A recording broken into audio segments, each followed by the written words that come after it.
Hi, I'm Zoe Delahunty-Light and I love lore. This is part 2 of the complete lore of Horizon Zero Dawn, and for All Mother's sake, please watch part 1 if you haven't already, as that explains some things that I just don't have time to recap all over again in this video. More parts are coming soon, including a video for the Frozen Wilds DLC lore, as I know some people might not have played it, so I haven't included it in this recap.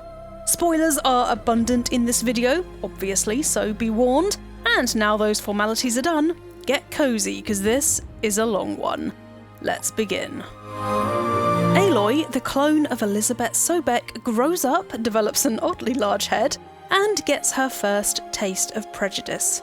Trying to help a Nora mother collect berries with some other children, Aloy is swiftly cast aside by the tribe members, just like her father, Rost.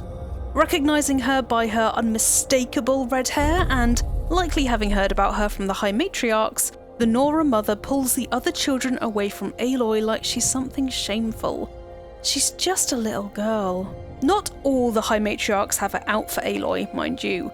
They're split on whether Aloy is a blessing or a curse. Having been discovered at the foot of the All-Mother, Teersa thinks Aloy is a gift from the All-Mother, whereas Lancera sees Aloy as a curse in the form of a suspiciously harmless baby, don't ask me why, placed in the High Matriarch's sanctum by the feared entity and antithesis to the All-Mother, the Metal Devil, to tempt the Nora and bring about their downfall. The thing they think is the Metal Devil is actually a Horus from the Pharaoh chariot line, the tentacle of which you can see piercing the Nora's sanctum right here. Aloy's lack of a mother also makes her an outcast in the Nora, as motherhood and matriarchy is what the tribe base their core beliefs on.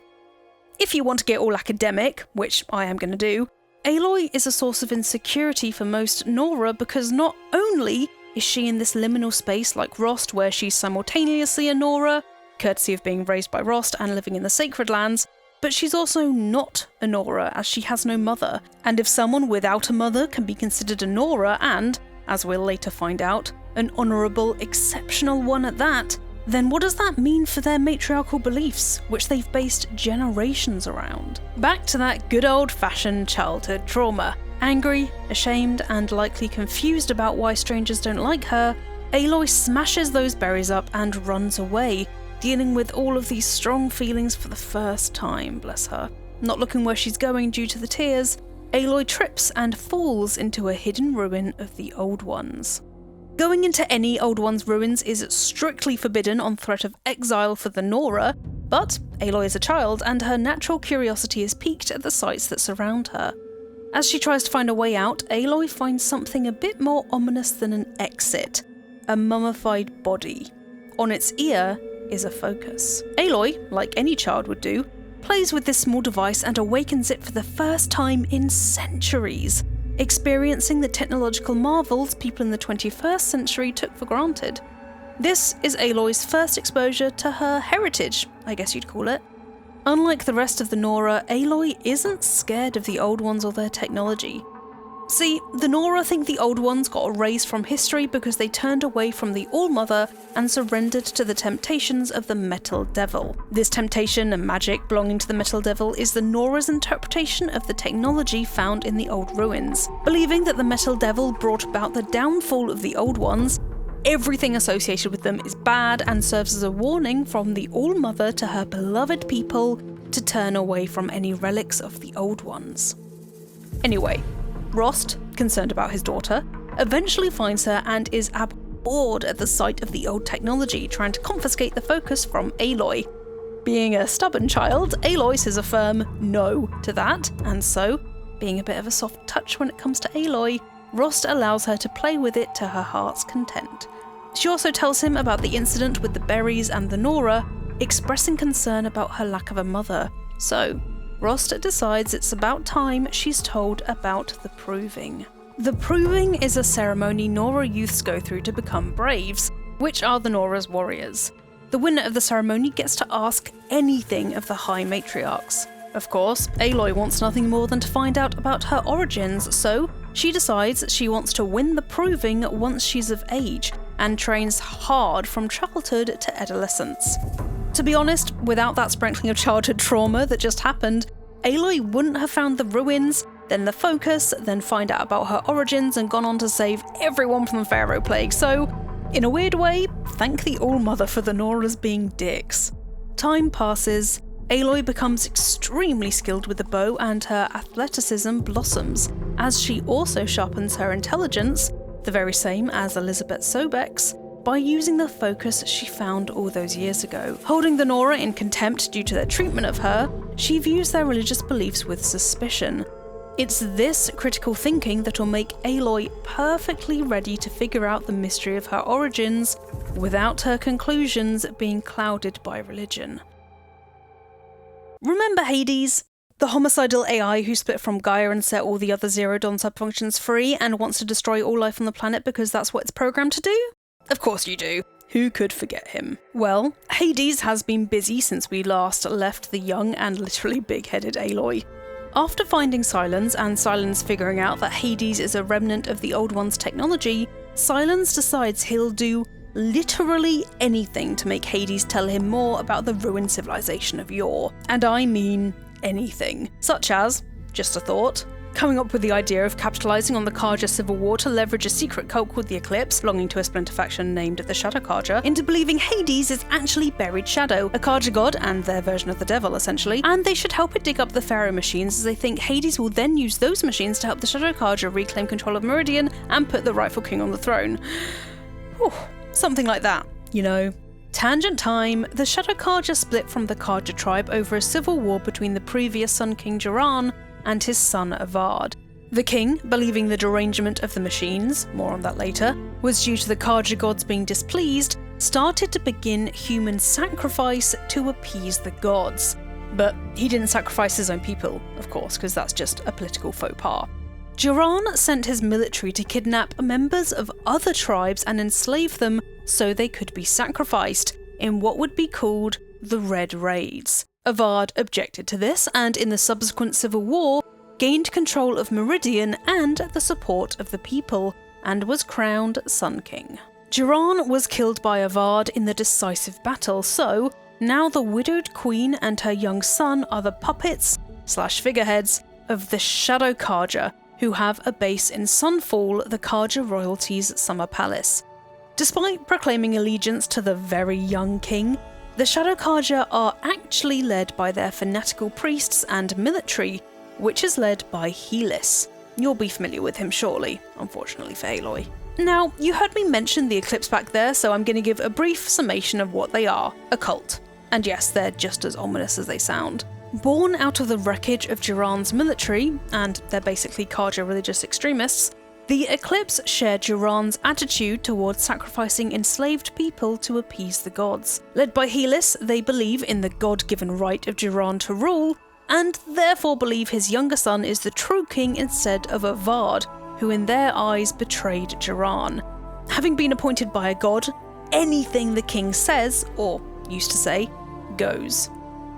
Okay, deep breath. That was a lot to take in.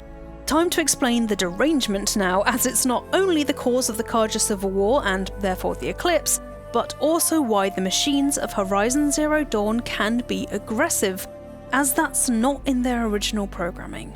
It's happening thanks to our boy Hephaestus. After being set free from Gaia's control by Hades, Hephaestus takes control of certain cauldrons where the terraforming machines are created. Hephaestus quickly realised that humans are hunting the beloved machines it created, which was not something it was okay with. It decides to tweak the programming of its machines, turning them more hostile so they could defend themselves against the humans who were, by now, killing them all around the region. Hephaestus doesn't want its machines to die, and I can sympathise with that. It didn't just make already existing machines like the Grazer hostile though. Hephaestus also created brand new predatory machines like the Sawtooths, Ravagers and Thunderjaws to hunt humans and thus protect the less powerful terraforming machines. Lastly, now that Sylens has got the Eclipse loyally working for Hades, Hades has no need for Sylens anymore and issues secret orders for him to be killed. Sylens though, just like his AI frenemy, is a slippery one and has put a backdoor into the focus network he built for the Eclipse and Hades to use. In a stroke of carefully strategized luck, this means he's able to tap into the confidential order from Hades that puts out his death warrant, and Sylens decides it's time to make himself scarce. Hope you enjoyed your trip on my tangent there, but anyway, let's get back to Aloy's story. At the gates of the Nora settlement of Mother's Heart, Rost gives Aloy his daughter's necklace, and she's smart enough to realise this is his way of saying goodbye. Rost doesn't want her to visit him, even in secret, as all he wants is for her to bond with the Nora tribe and have the life he gave up. Remaining connected to him is too risky, lest Aloy become an outcast all over again by continuing to visit Rost. Even going as far as to say he'd go where she would never find him, Rost turns and leaves Aloy alone and devastated.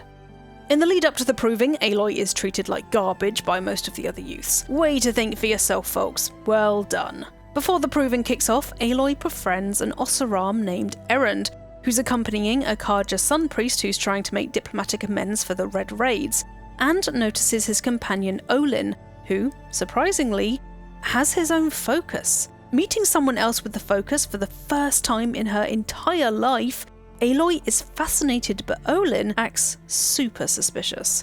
Because he's an Eclipse spy. An unwilling one, but a spy nonetheless. Hades, seeing through Olin's focus, instantly recognises Aloy as a clone of Sobek. Detecting that she also has a focus, Hades surmises that Aloy can use ancient technology and therefore poses a risk to it, as it knows she's the only creature alive who is able to access and use the Master Override to shut Hades down. Hades, naturally, decides Aloy needs to die. It hits up its bestie Helis, who quickly strategizes an attack to take out the flame-haired Nora outcast. Then, the proving happens, Aloy crushes it, and having won the proving, she's ready to confront the High Matriarchs about her origin. Seconds after she's declared the victor, the Eclipse arrive and what would become known as the Proving Massacre ensues. Dozens of Nora are murdered, most of them youths who have never tasted warfare. Helis makes it his personal mission to kill Aloy with his own hands, and as they tighten around her neck, blade to her throat, Rost saves her. Far from returning to his life as the now sole outcast, Rost watched over his daughter as she competed in the proving, ensuring she remained unharmed, and when the time came to intervene, Rost didn't hesitate. Helis gives Rost a mortal wound, and as the Eclipse set off a blaze explosion in a last-ditch attempt to kill Aloy, Rost pushes Aloy to safety, sacrificing himself so she might live. Aloy awakens in the High Matriarch's sanctum and sees a strange hologram of a woman who looks astoundingly like her, statue, features, voice and all. Teersa shows Aloy where she was born and is astounded when the All-Mother, otherwise known as the AI of the Ancient Door, scans Aloy to see if she can enter the ruined Eleuthia cradle below. Normally, being a clone of Sobek, she'd be able to, but the data is corrupted and she's denied entry. Aloy is agonizingly close to getting answers and, just like always, does not quit. The matriarchs, thinking the All-Mother Goddess know Aloy, are stunned. While they're busy reeling, Aloy resolves to find out who that mysterious woman is and is anointed a seeker by the Nora, enabling her to voyage outside of the sacred lands to find her answers. Aloy finds out the Eclipse used Olin's focus to hunt her down and wants revenge for all the dead Nora. Never get in the way of a girl and her bloodlust. She finds out Olin lives in Meridian, the Carja capital, and heads there. A hiccup on her way there comes in the form of a corruptor, or scarab, attacking the Nora village of Mother's Watch, which Aloy witnesses overriding/corrupting, it's all about perspective, isn't it? Machines for the first time. She defeats the machines and cannibalizes the corruptor to remove its overriding component, attaching it to her spear so she too can now override certain types of machines. Along the way, she meets Varl and finds his mother, the Nora war chief Sona and fucking icon, who's leading a war party to find and eradicate the last of the Eclipse who are still in the Nora's domain to avenge the Proving Massacre. Aloy helps him with the aid of some explosions and whatnot, and then continues to Meridian. To get to Meridian, Aloy has to pass through Daytower Gate, which marks the boundary between the Nora and Carja lands. Lockdown has come to Daytower, with the gate being closed as the Carja don't want the corrupted machines to enter their domain, effectively quarantining the Nora. So, Aloy clears the Nora lands of corrupted machines, allowing the gate to be reopened again.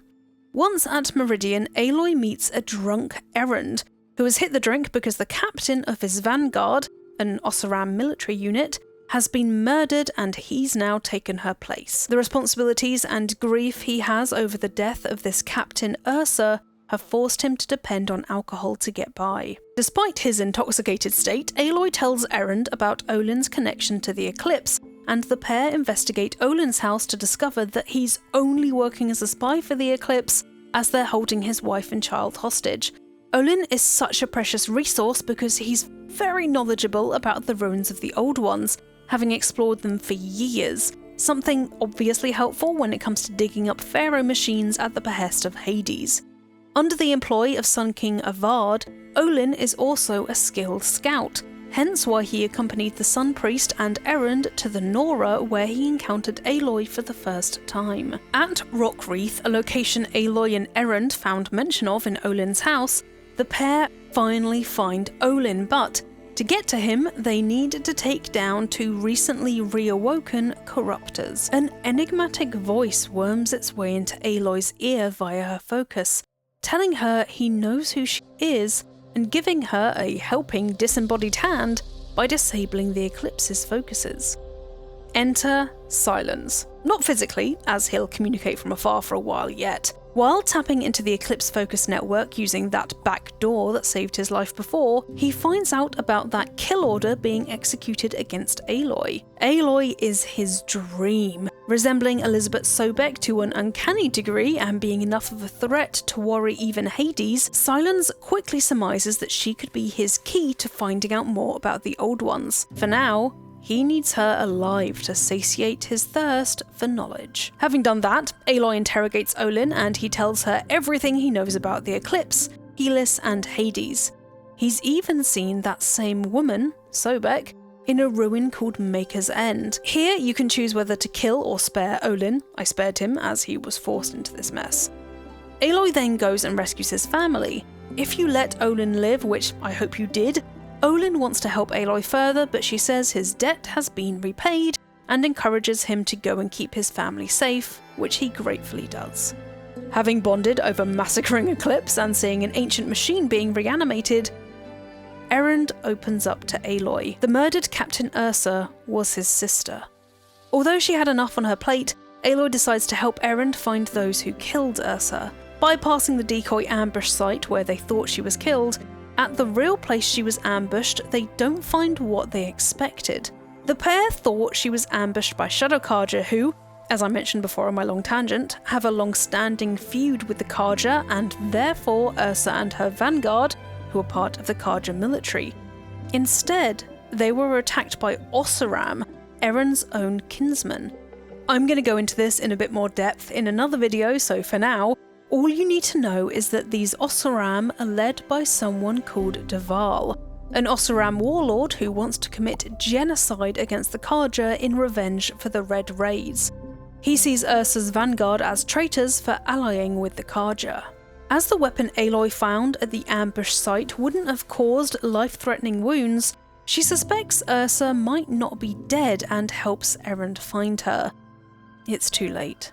Tortured to the brink of death at the hands of Varl, Ersa formally gives Erend leadership of her vanguard and passes away in her brother's arms as he promises to make her proud. In her last moments, Ersa delivers some bad tidings. Varl is orchestrating an attack against Meridian, using an explosive shipment of blaze to destroy the city. Aloy and Erend prevent the explosion from causing much damage, and prevent Varl from killing Avad. He's arrested and Aloy politely declines the offer of a place in Avad's court because, come on, seriously, does that sound like her kind of thing? And also, she's been delayed long enough. Olin mentioned Maker's End, so that's where she heads off to. Maker's End is actually the ruins of the destroyed Pharaoh Automated Solutions headquarters, and so has Ted Pharaoh's boardroom right at the top of the skyscraper. He probably had some incredible views. Below the skyscraper skeleton, Aloy gets her first peek of a Deathbringer, otherwise known as the Khopesh, and thankfully it's only partly excavated by the Eclipse, so Aloy has a chance to familiarise herself with its approach to death without it also moving around. Right at the zenith of the skyscraper, Aloy finds a hologram of the last meetings held there between Sobek and Pharaoh. You can watch part 1 of the series for a more in-depth explanation of what they're talking about. This is where Aloy finds out about the Pharaoh plague that was ravaging Earth, and humanity having just 15 months to live, as well as Project Zero Dawn. Such a massive revelation was enough to make Sylens finally reveal himself to Aloy. As he's not one to stand on ceremony and is just as impatient as me, he promptly directs her to the Grave Hoard, the ruined US robot command. With the US military being 100% militarized, the few human generals left would direct their automated forces from there. In the bowels of the Grave Hoard, Aloy is astonished to find the Eclipse fiddling with, and terrifyingly excavating, a metal devil. Like some kind of robot midwife, the Eclipse get it to release a Deathbringer it had finished constructing just before it was shut down. It doesn't stay alive for very long though, as Aloy puts a stop to that nonsense. Now she knows more details about Project Zero Dawn, Aloy concludes that she needs to get to the Orbital launch base, where the Zero Dawn project was initially based before moving to GAIA Prime in 2066. As bad luck would have it, the wreckage of the Orbital launch base is buried underneath Sunfall, the capital of the Shadow Carja and therefore the Eclipse. Undeterred, Aloy uses common sense and decides to disable the focus communication network used by the cult, so any secret Eclipse cult members in Sunfall with focuses can't contact each other about her presence there and potentially hunt her down, risking her entire purpose, which she's now uncomfortably aware of. Infiltrating the base of the Eclipse has Aloy tackling corrupted machines and tons of Eclipse members, but our girl makes it through. Right at the very top of an immobilised tool neck is the transmitter module for the communication network, and once she's near it, Hades uses this chance to confront Aloy and taunt her. Aloy, like a true Nora brave, stabs the module with her spear to broadly tell Hades where to shove it. As well as being a middle finger to Hades, this also crashes the focus network and forces Hades to leave Aloy alone. For now. With the communication network down, Aloy voyages to Sunfall. Anyway, the orbital launch base opens for Aloy courtesy of Sobek's DNA, but it isn't done very discreetly. Anyway, I'm sure that's fine. More detail emerges about Project Zero Dawn and Operation Enduring Victory. Again, part 1 of this series explores all of that, so I'm not going to go into a huge amount of detail here. Just know that Zero Dawn was an AI-led terraforming project to repopulate and revive the Earth after the Pharaoh robots were shut down. And Operation Enduring Victory was a plan for the military to delay the Pharaoh plague for as long as possible. Inside, Aloy finds Sobek's office, and right there, on a desk where it had been for centuries, was the Alpha Registry. This data would give Aloy access to whatever lay behind those doors that the Nora called the All-Mother. Answers are so close. Those large doors, though, kind of ruin it. They betray her and alert the Shadow Carja to her presence, who flank her and then stun her with a grenade. When Aloy awakens, she finds herself in a gilded cage hanging above the Sun Ring, which is basically a gladiator arena without any of her gear. Instead, she has Helis, who, like a true villain, has arrived to gloat. Helis not only crushes her focus, rude, but also reveals that just before Aloy crashed the Eclipse's focus network, he sent out orders to invade the Nora territory. As you might have guessed, Aloy is released from the cage to come face to face with a corrupted behemoth. And am I the only one who felt sorry for it when it was corrupted? It looks so scared. Tricking the behemoth to knock the pillars down that suspend a platform on which her gear has been stored, Aloy gets her armour and weapons back, does more killer fighting, then Sylens comes to her rescue and the pair escape. Sylens gives Aloy a brand new focus which contains all the data from her old focus, and they go their separate ways. Sylens, how did you get access to the data from her old focus, bud? I don't know about you, but I would not trust Sylens to give me a focus out of the kindness of his heart. I bet he's got some kind of listening device on there, just like he did with the Eclipse. Believing her tribe, however dickish they can be, are in danger, Aloy makes it to the Nora Sacred Lands, finds out its capital, Mother's Heart, is being attacked by the Eclipse and a corrupted Thunderjaw, fights through the chaos and kills the Thunderjaw. Somehow, despite literally saving her life, High Matriarch Lansra still thinks Aloy is there to awaken the Metal Devil, so screw her, I guess. And finally, Aloy uses the Alpha Registry to make her way into Eleuthia 9 and get some goddamn answers. Inside, Aloy finds out about the creation of the first new generation of humans and all the knowledge they were denied when the Apollo AI got wiped by Pharaoh all those centuries ago. More importantly, a recorded message from Gaia before her self-destruction tells Aloy that she's a clone of Sobek. The sole reason for her creation was to find the Master Override in GAIA Prime and stop Hades. Imagine expecting to find your mother and instead realising you're just a means to an end. To say Aloy is devastated is an understatement. Slowly coming to terms with the fact that she hasn't got the mother she was expecting, Aloy accepts her responsibility and continues to GAIA Prime. Upon her exit of the Eleuthia 9 cradle, the waiting Nora truly believes she's spoken with the All-Mother, praising her as being the anointed one and starting to actually worship the girl they had shunned for all her life. Furious at the show of such hypocrisy, Aloy tries to tell the Nora that their All-Mother isn't what they think, but they pretty much ignore her, despite her being the anointed one, which is hilarious. Aloy storms out, arriving a while later at the ruins of GAIA Prime. To describe GAIA Prime as destroyed doesn't do it justice. The facility is almost completely obliterated, a huge crater in the centre marking the spot where Gaia overrode her prime reactor to make it explode.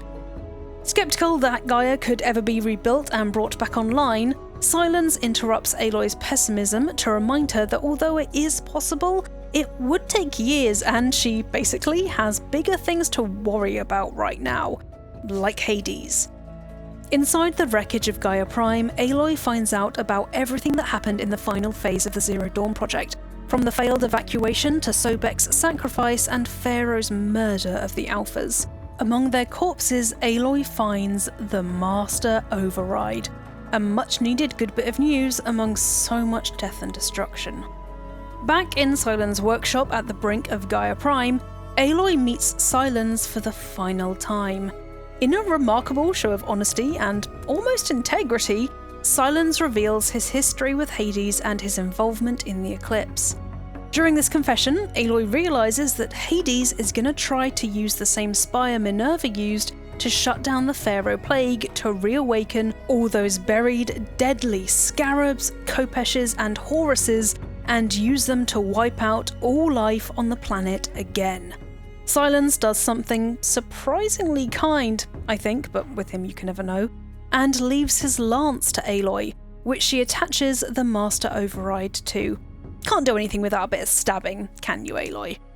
Now equipped with the only tool that'll stop Hades, Aloy heads for Meridian, which is right next to the spire that she and her allies needed to prevent Hades from reaching. Avad, Erend, Aloy and all her allies anxiously await Hades' forces from within Meridian's walls.